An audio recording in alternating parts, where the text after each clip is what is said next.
국가본부에서 민주유공자 예우에 관한 법률안에서 연금을 주려고 지금 하고 있는 거예요. 달달이도. 일회성은 벌써 연금을 줄 수가 없게 되어 있어요. 근데 그럼에도 불구하고 이 민주화 유공자인데 퍼주는 돈이 엄청나게 많다는 거예요. 5.18 포함해서. 그러니까 제가 아는 어떤 사람은 실만 하면 돈이 나온대요. 이실만 하면 돈이 나온다고. 그걸 자랑을 하더라는 거예요. 그 사람 혜택은 뭐예요? 자식이.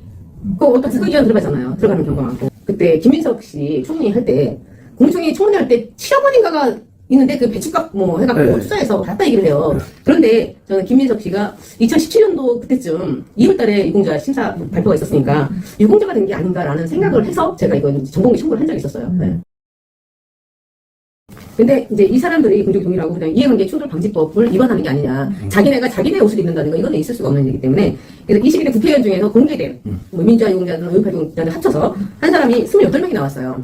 거기에 대표적인 게 우원식. 국회의원. 네. 그러니까 우원식하고 노영민하고 그다음에 충북도지사 김영만이 같이 유공자.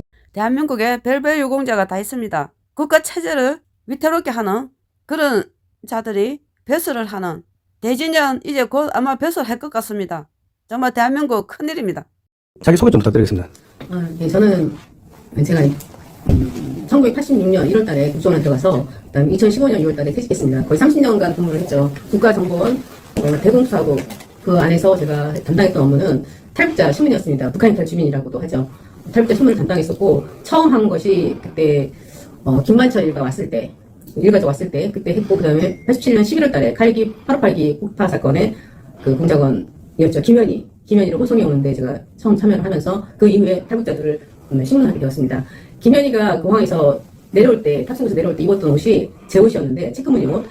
그날 좀 날씨가 좀 추웠습니다. 그런데 김현희가 옷이 두껍지 않으니까 저도 그때 두껍지 않은 옷을 입고 갔는데 제 옷을 벗겨서 그러니까 피의자한테 제 옷을 주고 저는 그 브라우스 차림으로다가 달달달 떨고 내려왔던 기억이 있습니다. 그때 당시 처음 출장을 간 것이었는데 해외 사정도 잘 모르고 또 북한 공작원이라고 하니까 굉장히 마음 졸이면서 떠났던 그 기억이 있습니다. 제가 최근에 그 민주화 유공자 백서, 민주화 운동 백서라고도 하는데 거기에 보니까 칼기 대자보 사건, 그러니까 칼기가 조작됐다라는 대자보를 올렸던 학생들이었던 것 같은데 10여 명이 유공자를 더 있더라고요. 그래서 이건 뭐야 도대체. 나는 진짜 내 목숨이 어떻게 될지 모르고 갔다 왔는데 그들이 어떤 조작됐다고 하면서 유공자를 되어있다는 거 보고 저는 좀 깜짝 놀랐던 기억이 있습니다. 5.18 유공자로 되어 있다고요? 아니, 민주화 유공자로? 네. 그러니까 민주화 유공자라는 것이 어떻게 되었냐면 1964년 저희 이제 6.3 반대, 한일회담 반대 사건이 있었죠, 그때. 그때부터 시작해서 민주화 유공자가 이제 지정되기 시작을 해서 모든 사건마다 다 등장을 합니다. 거기에는 민주화 유공자에는 특이하게 인혁당 재건이 사건 관련자들이 들어가 있어요. 그 다음에 이제 74년 인혁당 재건이가 민청학년하고 연계돼서 이제 했던 그 사건이었는데 인혁당 재건이 민청학년 사건. 그 다음에 일어난 게 난민전이라든가, 그 다음에 사국사태, 그 다음에 이제 5.18, 거쳐서 중부적당 사건. 아람의 사건, 그 전에 있었고, 아람의 사건, 중부적당 사건, 그 다음에 전동 카농에 있으면서, 농민운동, 이런 거 했던 사람들. 그러니까 시간하고 장소. 그러니까 보통 저희가 얘기를 했을 때는 80년도 5월 17일부터 28일 사이에 강주에서 발생한, 그러니까 강주 지역 사람들, 외지 사람 상관없지만 강주에 있었던 사람이 민주화 유공자가 된다라고 되어 있었는데, 그게 나중에 이제 시대가 흐르면서 유공자 수를 더 늘려야 되니까, 80년 5월 18일을 전후하여 이렇게 되어 있기 때문에 제가 아까도 얘기했지만 모든 국민이 유공자가 될 수 있다. 5.18 정신을 나는 따른다. 정신이 뭔지 모르겠지만 나는 그 정신을 따르니까 유공자를 해달라고 주장할 수 있는 근거를 마련해줬다. 그러니까 민주화 유공자를 해줬다는 것은 사실 다른 사람이 세금을 내준 거를 보상을 해준 거예요. 국민이 당신들이 저희는 이제 민주화 유공자 진짜 민주화를 이루었다고 생각을 해서 세금을 퍼서 그 사람들 주는 거에 대해서 아무런 거부감 없이 국민들이 거기에 순응해서 줬단 말이에요. 그렇게 양산된 게 민주화 유공자가 2015년도까지 수록된 책자를 보니까 2015년 12월 박근혜 대통령이 시작했죠. 그때까지 해서 9,303명. 근데 최근에 이제 김경재 씨가 강화문에서 발표를 하시면서 연설하시면서 67명인가가 더 추가가 됐다고 말씀하시더라고요. 그러니까 민주화 유공자는 그렇게 해서 한 9,370명 정도 되는 거로 생각이 들고, 그 다음에 5.18 유공자는 저도 그걸 몰랐는데 고운이라고 있어요. 고운태라고도 하는 시인, 성추행 사건으로 막 날려갔었던 노벨상 노벨문학상 수상자로도 올리려고 했던 사람이죠. 그 사람이 쓴 만인보라는 어떤 시가 있어요. 죽은 사람을 이제 기리는 어떤 그런 시를 쓴 게 있는데 거기에 정한규라는 사람이 나와요. 그 사람이 60년도에 반국보 위반 사건, 근데 그걸 해갖고 적발이 돼서 부산진서에서인가 거기서 아마 2층에서 떼어내셔서 아마 죽은 거로 제가 지금 기억이 나는데 정확하게 모르겠어요. 시인 공태요? 아니 정한규라는 사람. 그러니까 그분이 만인보라는 시에서 그 사람을 그러니까 그 사람들이 5.18 유공자들 다 이제 이 사람이 시를 쓴 거예요. 해도 거기서 이제 보니까 그 사람이 이제 나와서 그래서 보니까 이 사람이 반국보 위반, 그러니까 국가보안법 위반이겠죠. 이제 그런 거를 이제 반대하면서 제일거포였었는데 그 사람이 처음으로 60년대인데 그 사람부터 시작해서 유공자가 되기 시작한 거예요. 그러니까 유공자라는 거는 그래서 예전에는 강주만 있었는데 그 다음에 이제 80년 5.18 전후로 했기 때문에 시간, 장소 불문이에요. 응? 언제 저기 해도 상관없고 내가 당신을 5.18 정신을 계산한 거 생각한다면 해주겠다. 이제 그거고 그다음 장소 전라도 외에 뭐 경상도, 서울, 경기도 뭐 어디든 간에 내가 5.18 정신을 고향을 구체시키기 위해서 운동을 했다. 한 그것으로 인해서 내가 적발돼갖고 그 깜빡이 갔다 왔다. 이런 거를 중심으로 해서 유공자를 만들어준 거예요. 근데 유공자 공적이라는 게 있습니다. 유공자 공적이라는 게 뭐가 있냐면 저도 그렇고 깜짝 놀랐어요. 저는 그냥 이렇게 조사를 했었고, 수사국에 있으면서 이제 대단혁명, 뭐 전략, 뭐 이런 거를 이제 언뜻 보고는 있지만, 전혀 분석 파트가 아니었기 때문에 수사하는 쪽이어서, 그래서 그냥 지나가고 있었는데, 이거 이상하다 싶은 생각이 드는 거예요. 그래서 대남혁명 전략이라는 그 목표, 그거를 이제 찾아봤어요. 인터넷에서 보니까는, 제가 이틀 전에 찾았는데, 거기에 그 말이 나온 거예요. 뭐라고 나오냐면, 노동당 귀학 전문에 남조선에서 미제 침략군을 몰아내고, 식민지 통치를 청산하며, 미제가 있으면 친미제라는 얘기죠. 남조선 인민들의 사회 민주화와 생존권 투쟁을 적극 지원하고 남조선 혁명의 완성을 위하여 투쟁한다. 이게 이제 대남 전략 목표예요. 이거 보고 저는 깜짝 놀랐어요. 북한 지역이 이게 규약이니까 이게 말하자면은 그런데 이제 이게 뭐냐면 그때 저번에 이제 문형배 헌법재판소장 윤석열 대통령 탄핵시킨 문형배. 네, 문형배가 뭐라고 얘기했냐면 침략군이라는 얘기했어요. 미국 여기도 이제 밑에 침략군을 얘기했고 이재명 대통령은 점령군이라고 얘기했어요. 용어가 똑같죠. 이게 이제 같은 의미로 보시는 부분이고, 그래서 제가 이제 했던 게 뭐냐면, 헌법 전문에 5.18을 수록하는 것은, 이것은 북한의 대남혁명 완성이다라고 제가 보는 거예요. 공산화된다는 얘기죠. 왜냐면, 이게 남한에서 미제 침략군을 몰아내고, 주한미군 철수해라. 전작권을 한수하겠다. 한미동맹 파기예요. 헌법의 한미동맹 파기를 명시화시켜버리는 거예요. 5.18 정신이라고 하면서. 그 다음에 이제 사회민주화 생존권 투쟁, 저희가 지금 얘기한 노란봉투법. 사회를 완전히 그냥, 원청원청 하청원 상관없이 이게 하게끔 만들어서 기억을 못하게 지금 만들고 있잖아요. 그 다음에 정규적 합법화하는 거. 그 다음에 교육 노동자로 해갖고 동일노동 동일임금 이렇게 하면 이거는 국가에서 지정해준 사람 당신은 뭐해 이렇게 이제 지정해준 직업에 가서 거기서 일을 하면서 똑같은 월급을 받는 그런 북한식 공산주의 체제를 완성한다는 거죠. 그 다음에 삼성전자 노조투쟁 이게 지금 들리는 얘기에는 계속 질질 끌다가 선거 앞두고 이거 타협을 한다. 정부 성과를 하기 위해서 그런 얘기가 들려요. 그래서 이거에 대해서 저는 어떤 생각이 드냐면 이게 원청 하청을 갖다가 다 달라고 한다고 하면 그러면 좋다. 주주들한테 물론 이제 주는 것도 주는 거지만 삼성을 이용했던 사람, 우리 국민들 우리도 달라고 요구하자. 수익주주들. 우리도 달라고 요구하자라는 운동을 펼쳐야 된다라는 생각을 하게 되었어요. 그래서 이제 어쨌든 간에 헌법 전문에 5.18이라든가 부마 항쟁, 5.18에 부마 항쟁 했다고 하는 사람들, 부마 사태 관련자들도 유공자로 되어 있어요, 현재. 그런데 부마 사태는 뭐가 있냐면, 민주화 유공자가 되어 있고, 그 다음에 5.18 유공자가 되어 있고, 부마 그걸 갖다가 유공자를 따로 또 만들었어요, 이거를. 그래서 세 개가 되는 거예요. 그러니까 어떻게 보면 어떤 사람은 삼중영웅이 되는 거지. 민주화 유공자, 5.18 유공자, 부마 유공자. 부마 유공자. 이렇게 되는 경우 삼중 유공자가 있고, 그 다음에 더 경악스러운 거는 이 보상체계예요. 그러니까 국가에 대한 어떤 세금을 빼먹는다고 저는 얘기를 하고 싶어요, 이게. 민주화라고 저희가, 국민들이 민주화, 이거 보면은, 이런 미제침략 주한미군 철수를 한다든가 국법을 폐지한다든가 뭐 이런 사람들이 유공자로 되어 있다고 하면 어쨌든 국민들은 이 사람들이 설명하다고 생각하고 우리 세금 퍼주는 거에 동의를 했단 말이죠. 근데 이 사람들이 어떻게 하냐면 민청학령 사건 예를 들면 민청학령 사건이 74년도 이제 그때 일어나서 체제 전복 세력이라고 이제 돼 있단 말이에요. 그러니까 어떻게 보면 반국가 세력이죠. 이 사람들이 나중에 이제 5.18 유공자로해서 먼저 보상을 받습니다. 그 다음에 재심을 청구해요. 왜냐면 형이 있으니까 그게 유공자가 형이 있으면 안 되잖아요. 그러니까 자유민주적 기본 질서를 심하게 침해한 게 아니라 침해할 정도는 아닌 그런 상태로 했기 때문에 이걸 유공자로서 그러니까 재심에서 무죄로다가 다 때려버리는 거예요. 민청학령 사건 관련자들을. 그래서 그 사람들이 재심을 청구하잖아요. 그럼 재심 청구하고 나서 돈이 나와요. 재판했기 때문에. 그 돈을 또 받아요. 그 돈을 받는 기준이 뭐냐면 수용이에요. 내가 언제부터 언제까지 깜빵이든 아니면 경찰서 어떤 수감병이 있었다. 그 기간 동안 계산을 해서 돈을 주는 거예요. 손해배상이요? 네, 그러니까 유공자 보상. 그 다음에 이제 재판이니까 배상이 되겠죠. 배상 그 액수만큼 줘요. 그 다음에 또 있었어요. 2019년도에 저도 깜짝 놀랐는데 이현석이가 거기 이현석 검찰총장 그 사람이 했던 부서였던 것 같은데 형사 보상이라는 걸 해줬어요. 그것도 똑같은 액수. 그러니까 세 차례 내가 3만 원 받았으면 3천만 원을 받은 거예요. 그거 누가 준 거예요? 국민 세금이에요. 받았어요. 그러고 나서 2024년도 10월달에 근데 처음에 주면서 어떻게 되어 있냐면 그러니까 신체적, 정신적 피해 보상을 한다. 더 이상 말하지 않는다라고 되어 있어요. 그 이후에 나온 게 뭐예요? 신체적, 정신적 또 있죠. 심리적 피해 보상. 심리적 피해 보상을 해달라고 해서 소를 제기했어요. 끝없이 요구하는 네, 그게 2024년도 10월달에 나왔어요. 그러니까 대통령은 단장을 올리시지. 윤 대통령은. 근데 나는 그걸 알기 때문에 이거에 대해서 반대를 했어요. 그걸 누가 했냐면 노태학이가 했어요. 선관위원장. 노태우가 재판하면서 그걸 주라고 한 거예요. 편사로서. 네. 그러니까 그 이후에 돈이 없잖아요. 예비비를 편성하도 뭘 돈을 편성을 해야 되니까 계속해서 더불어민주당이 그 돈을 주기 위해서 456억인가 그걸 계속 편성을 하는 거예요. 줘야 된다고. 뭐가 마구 편. 법률로다가 이거 줘야 되니까 예산은 법이잖아요. 그러니까 그거를 법을 계속 만들어서 계속 저는 반대했죠. 너무 심하지 않느냐. 이렇게 따지면은 뭐 부마사태 같은 경우 마찬가지지만 어떤 사람은 7, 8차까지도 받을 수 있다는 얘기예요. 보상을. 아까 그 민주화 유공자 사망자는 얼마요? 민주화 유공자 중에 사망자는 제가 처음에 한 거는 169명을 알고 있었는데 그 5.18 국립묘지 거기에 보니까 165명이 아마 정설이 된 것 같아요. 행불자가 4명인가 이렇게 되어 있고 한 거 보니까 저희 169명을 알고 있고 그 사이에 경찰도 죽었지만 그 개헌군이 죽은 것도 거의 한 30, 40명 돼갖고 200명 정도가 피해 보상을 받아야 된다고 저는 생각을 했거든요. 왜냐면 그 국가에 의해서 어떻게 보면은 죽은 사람도 자기도 이익 없이 죽은 거잖아요. 뭐 소득 때문에. 그러니까 그런 경우는 할 수 없이 국가가 보상해 줄 수밖에 없어요. 그런데 이제 그게 죽은 사람들 뭐 잘 아시겠지만은 그 저희가 이제 그때 당시에 군은 M16을 갖고 있었고 그다음에 이제 무기고 이럴 때는 이제 아직 군 저 하기 전에 칼빈을 갖고 있었어요. 무기고 습격을 하면서 칼빈 소총을 갖다 훔쳐갖고 나왔어요. 절차한 거죠. 그러니까 민주화 유공자의 사망자에 해당되는 건 보상금이 되게 높은 걸로 알고 있거든요. 그러니까 지금 민주화유공자 아까 제가 말씀드렸는데 14억 4천만 원으로 이제 그 2025년 12월 달에 제가 그 민주화유공자를 발견한 데는 행안부예요. 민주화 유공자 사망자는 13억 몇 천을 받는 거예요? 그렇죠. 10장 4천을 받는 평균적으로 평균 가격이에요. 10장 4천. 그러니까 이제 저희 운동권에서 분신 자살하고 이제 그거를 이제 뭐라자면 자살을 부추기는 것 같은 느낌이 참 많이 드는 게 그런 게 있어요. 민주화 유공자가 되어 있고 있는 사람도 있고 또 5.18 유공자가 되어 있는 사람도 있고 그래요. 예. 분신 자살하는 사람 중에. 그래서 그 어떤 제가 학교 다닐 때도 그랬지만 그 운동한다고 수업 시간 안 들어와요. 응? 그러다 보니까 수업 시간 모자라니까 제적당하잖아. 근데 제적당한 것까지 해서 그것까지 민주화 유공자로다가 심사가 된 거예요. 응? 그러니까 그 사람들은 어떻게 했느냐 보상해주느냐 했더니 놀다가 안 들어오잖아요. 어떻게 보면 학생 공부를 잘해야지.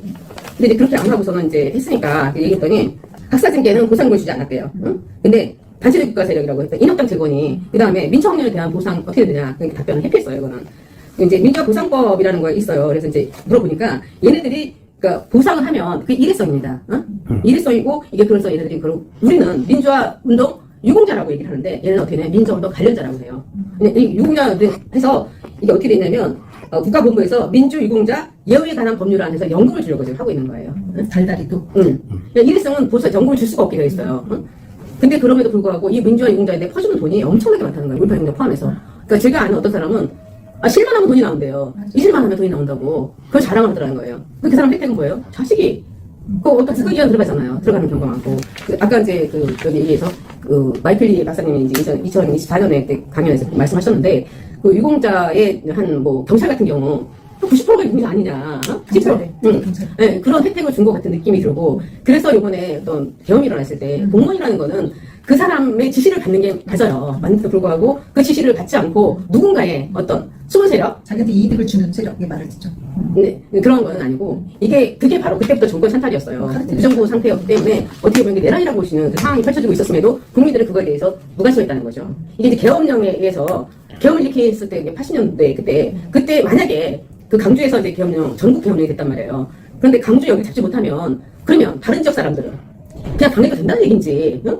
자기네들 일으켜서 체제 전복을 시키면 그러면 공산화돼서 다른 국민은 피해를 봐도 되는 건지 그거에 대해서 묻지 않을 수가 없는 상황이 된 거예요.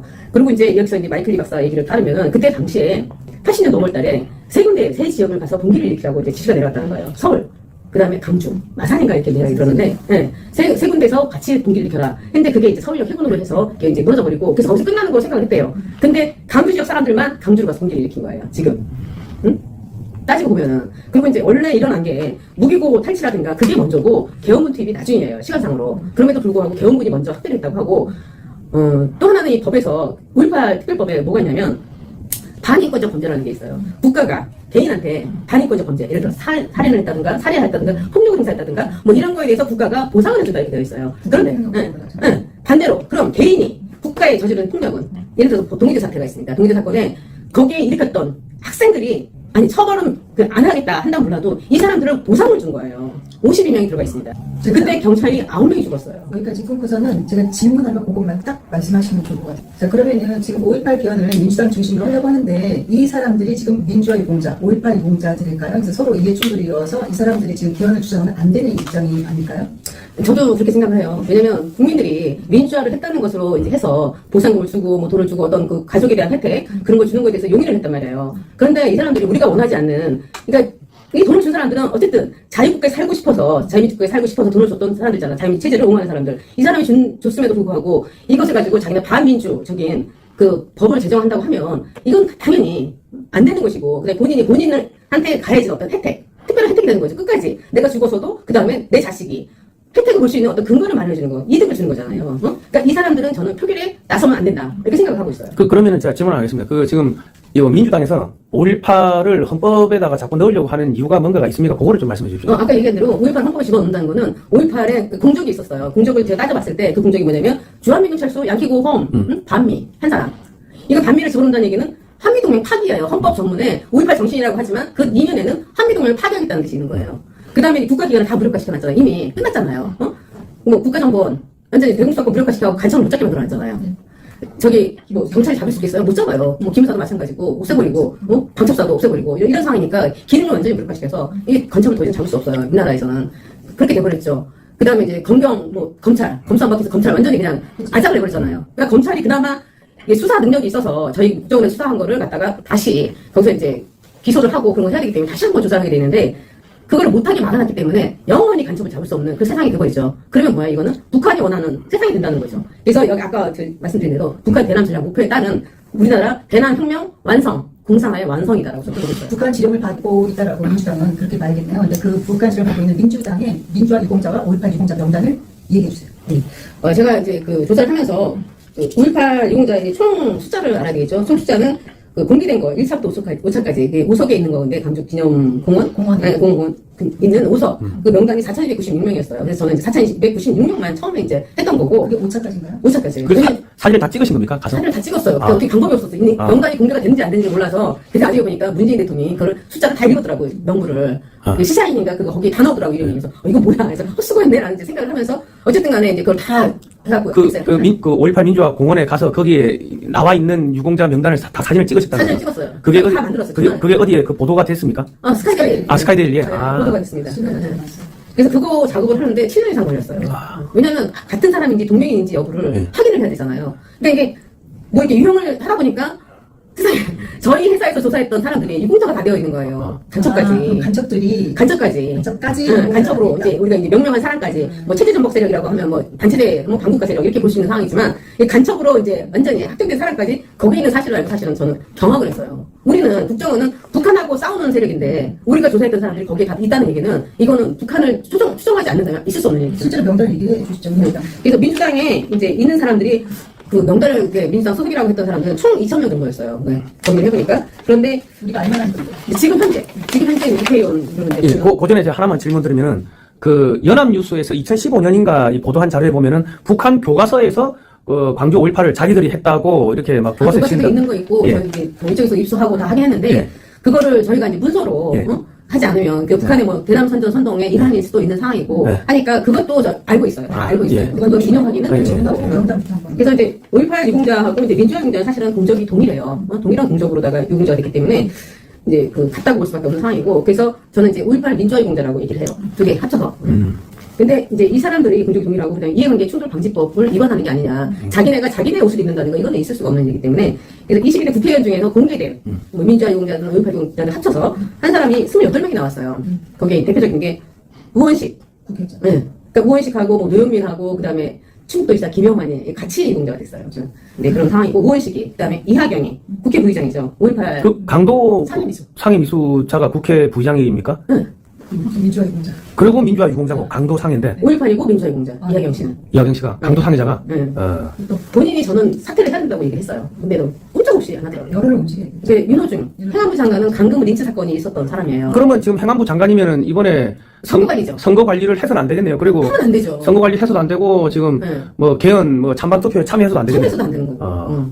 그래서 이게 굉장히 중요한 일이에요. 그다음에 이제 김현덕 국토부장관 토지 공개념 뭐 이렇게 해서 토지를 갖다가 이제 국가 소유를 하려고 하는 중국식.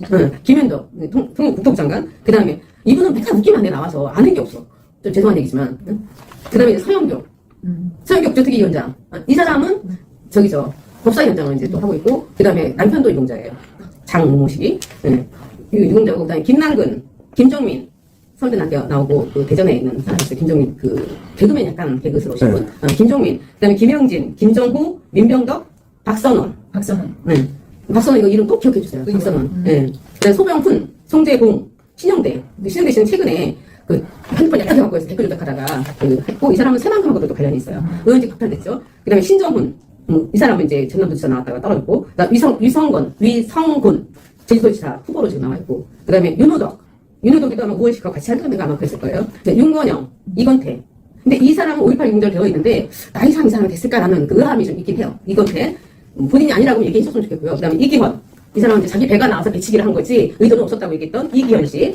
그다음에 이수진, 이연희, 이용선 5.18 용자, 민주화 용자 두 개 다 있고, 그다음에 이혜식 전 김혜경 그 이재명 씨가 대선 후보로 나왔을 때 김혜경 씨 배우자 비서 입장을 했지. 그 다음에 정태호 5.18이고요. 그 다음에 진성준, 그다음에 차규근 조국당이고 김학의 불법 출금 뭐 사건 때문에 조사받고 이랬던 사람. 그다음에 허성무가 있고. 근데 공개 명부에 없으나 이제 5.18 유공자가 추정되기 때문에 제가 이제 5.18 그 담당하는 강주시에다가 전공개 청구를 참 많이 했어요. 했는데 총 20차례인가 아마 했을 것 같은 생각이 들어요. 굉장히 많이 했어요. 뭐 의심 날 때마다. 정근식이 서울시 교감 이 사람한테도 제가 얘기를 했었고 5.18 용자 맞습니다. 정근식이는. 그다음에 이제 김민석 이 사람이 삼민투 소속이 같이 했어요. 박선이랑. 근데 이 사람이 개빡인데 이 사람은 안 나왔어요. 이름이 공개가 되지 않았어요.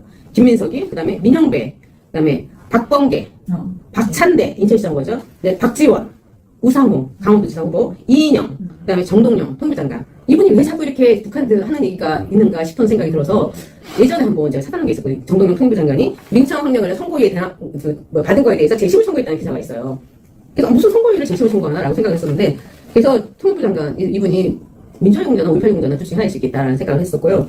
그다음에 정청래, 주한미 이 사람 시설물 있잖아요. 시설물에 침입 있잖아요. 그다음에 추미애 경기도지사 후보, 그다음에 이 조국당 대표 이분 같은 경우에는 제가 그때 당시에 조민이 부산대 의전원 편입학하는 문제에 있어서 거기에 대통령이 문재인 대통령이 그런 얘기를 했어요. 뭐라고 얘기했냐면 마음의 빚이 있다라고.